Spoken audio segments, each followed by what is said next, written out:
आदरणीय मुख्याध्यापिका, वंदनीय गुरुजन वर्ग, मंचावर उपस्थित सर्व प्रमुख पाहुणे आणि येथे जमलेल्या माझ्या मित्रमैत्रिणींनो, सर्वप्रथम सर्वांना प्रजासत्ताक दिनाच्या खूप खूप शुभेच्छा। मी तेजल संजय घोगळे, मी इयत्ता 5वी अ मध्ये शिकत आहे। मी आज आपणास प्रजासत्ताक दिनानिमित्त जे 2 शब्द सांगणार आहे ते आपण शांतचित्तेने ऐकून घ्यावे ही माझी नम्र विनंती। उत्सव 3 रंगांचा आभाळी आज सजला, उत्सव 3 रंगांचा आभाळी आज सजला, नतमस्तक मी त्या सर्वांची ज्यांनी भारत देश घडविला, ज्यांनी भारत देश घडविला।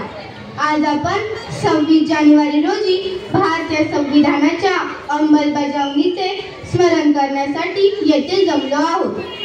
हा दिवस देशातील एक ऐतिहासिक दिवस आहे, कारण या दिवशी भारताने स्वतंत्र प्रजासत्ताक म्हणून स्वतःची स्थापना केली। हा दिवस आपल्याला हक्क, कर्तव्य याची जाणीव करून देतो आणि आपल्याला एका नवीन दिशेने प्रेरणा देतो।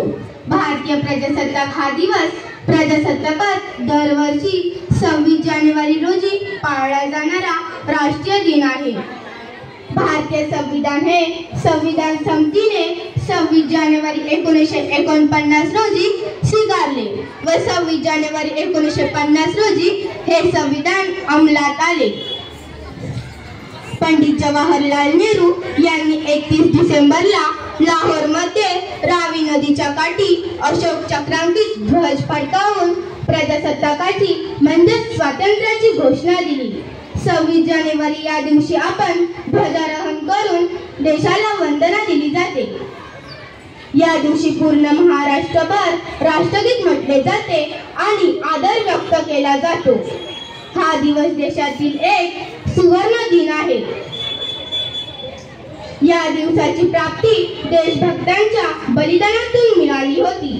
26 जानेवारी 1950 रोजी नव्याने स्वातंत्र्य मिळालेल्या देशाने सन 1950 रोजी नव्याने स्वातंत्र्य मिळालेल्या देशाने संविधान स्वीकारून लोकशाहीतील एका नव्या पर्वाची सुरुवात केली। लोकशाही म्हणजे लोकांनी लोकांचे लोकांसाठी चालविलेले राज्य। थोडक्यातच या दिवसापासून भारतीय जनतेला स्वराज्य चालविण्याचा अधिकार मिळाला। प्रजासत्ताकाचे महत्त्व केवळ संविधानाच्या अंमलबजावणीपुरतेच मर्यादित नाही, तर आपल्याला आपल्या स्वातंत्र्य सैनिकांची आठवण करून देते, ज्यांनी संघर्ष आणि बलिदानातून आपल्याला स्वातंत्र्य मिळवून दिले। भगतसिंग, राजगुरू, सुखदेव, चंद्रशेखर आझाद यांसारख्या अनेक व्यक्तिमत्वांनी आपल्याला आपल्या देशसेवेत पूर्ण निष्ठा, त्याग आणि कर्तव्याचा धडा शिकवला।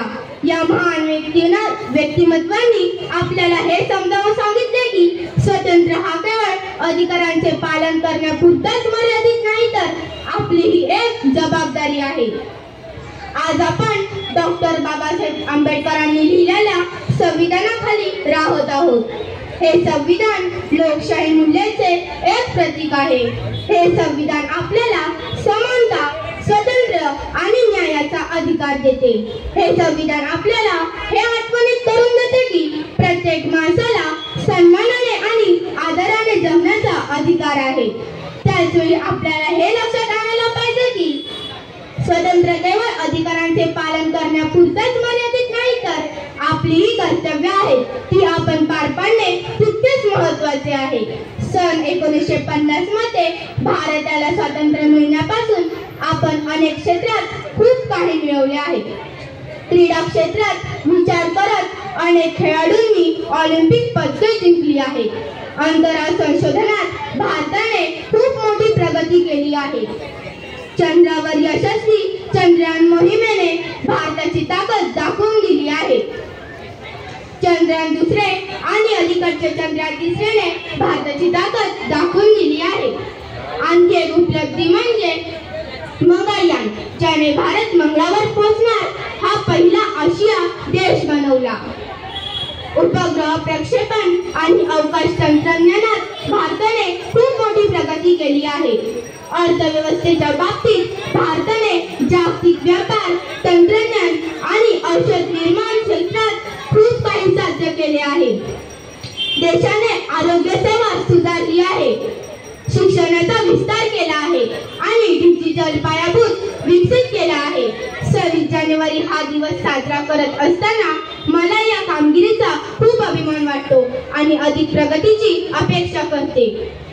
आपले संविधान आपल्याला योग्य दिशेनेच काम करण्याची प्रेरणा देते, कारण आपल्या देशाला सकारात्मक बदल घडवू शकू. यामुळे आपल्या देशाला प्रगतीकडे नेण्याची जबाबदारी आपल्याला येते. देशातील विविधतेत एकता, प्रत्येक वर्ग आणि समुदायाचा आदर हाच खरा प्रजासत्ताक दिनाचा आत्मा आहे. आणि ही एकता आणि अखंडता टिकवून ठेवण्यासाठी काम करणे आपल्या सर्वांचेच कर्तव्य आहे.